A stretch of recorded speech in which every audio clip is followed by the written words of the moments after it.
last point I wanted to make, I saw the other day the president saying that some of us who are criticizing him, we don't have PhDs and we are not educated. Mheshimiwa Rais, Moi alikuwa na PhD.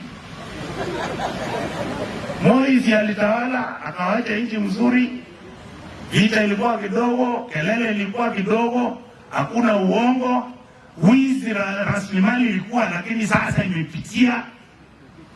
If you have a PhD, then people in your country should not steal public money.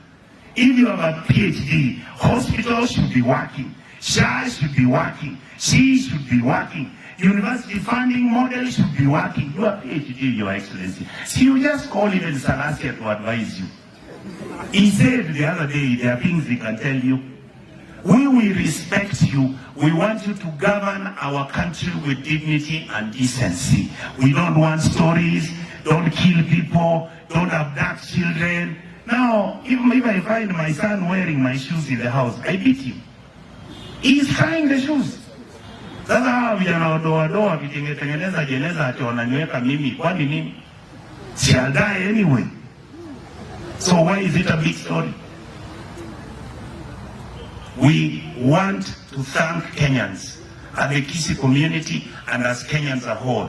Let us look people of goodwill, people who want to change our country so that Kenya becomes a fair, equitable, reasonable country which takes care of our women, takes care of people with disability, takes care of young children, takes